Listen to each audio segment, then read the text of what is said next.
Do we have a company among ourselves where they have a technology department and the people are busy trying to develop products and solutions for that institution? Just among here. Yes, good. I'm from a company which is doing fabrication in glass. Yeah.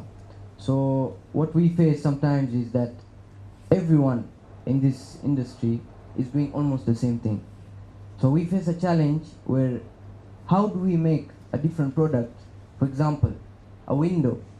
How do I make my window different than someone else? I can by changing the lock, okay? Or putting a double glazed glass, yeah? But the client will say that, okay, I want a window to just serve my purpose, okay? So I face a challenge sometimes. I'll give him a good, something new, but for him, it is just the purpose of the window, yeah? And okay, regarding the technology, we've come up with something new, yeah? And most of the people are less interested now in that something new. They prefer on the old. That is what we are facing. Good, good. Maybe people are price sensitive. Also regarding the price, sometimes they are not. We are very low in our price compared to the market, and our product is good. But also it's also regarding the relationship between the customer and the brand that they have been using for years.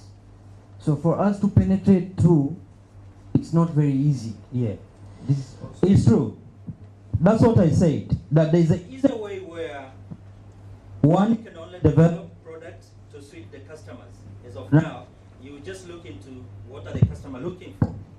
You tailor to suit the customer needs. But what is more interesting and which can make you lock in into the market and have a bigger market share, because the moment where you share your market with other players, that means you won't have the super profit. You only have the normal profit because all the other players also, they are biting your share or they are biting your cake. Now, it's when you have to ask your questions, very tough questions, and spend some time asking yourself about the channels. How do I get the product, the service, the solution to the market? This requires strategic thinking. That's what we say. It's a multi-level, value-based strategic decision. Strategic decision requires you strategic thinking. How long do you take time to think? It doesn't matter if I take you a day, 2 days, a week, or a month. It can take you years. But you have to be in the process of thinking. How often as managers take time to think? Do we have time to think? I've been into the banking industry. I understand. The moment you just get in it, you just find yourself it's 5. You don't have time to think. No holidays where you can think. But I can tell you, innovators, creative people, they have time to think. Strategic thinking, strategic decisions. You cannot have strategic decisions without strategic thinking. You need to be thinking. You need to spend time thinking. We took 10 years to develop these models and frameworks. We did not make money for the past 10 years. It's now where we are commercializing these models. That's when we are starting making money. There are people who have built lots of, they have made money. But for the past 10 years, we've been just investing. We have invested more than 700 million into developing, into research, into this. It's a commitment which requires you to go extra miles. You think about poverty today. You sacrifice yourself today. Look it into the value system. What kind of value system? You sacrifice today for the future benefit. And some of the people, they have died even before seeing the benefit of what they've been looking for. So thinking, it has a cost. One of the costs for thinking is poverty, is death, disease. You may develop ulcers. That's why big research institutions, their funds where researchers, they don't have to think about food, where about the babies, where will I get the money for school fees, where I get the money for this. There is already funds available there.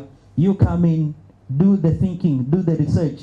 Some of the researchers, they forget about getting married, they forget about their wives. You have heard stories about people forgetting about their wedding days because they are busy thinking, researching in the labs, looking about people behavior, understanding Dar es Salaam or Tanzanian people behavior.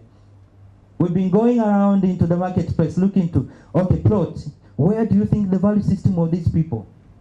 So we have in our research data bank, where we have, oh, this kind of banker or this kind of product is for that kind of people. And how do we get this product to these people? So even into your industry, if you cannot think, you need to commission other people to do the work for you, where they can come with the modalities on how to get your products into the market. But if big institutions which they have big funds for research and innovation, they can commission people, employ researchers, put them down there, go into the engineering department in the universities, commission people to do the thinking for you, to develop the product for you. But after they have done that, their marketing people need to come in to find ways on how they can get the product into the market. Let me tell you, some of the behavior you see, USAID, they have pumped billions and billions and billions of money just to address issues to do with what? HIV/AIDS. How much money is the government pushing into to address issues of bad behaviors? Like into the families, ukeketaji, and all those other issues. How much money have gone into? So changing people behavior, changing people mindset is very difficult, but it's not possible. The moment you make it, you have the market. Okay, good. Do you have some more questions?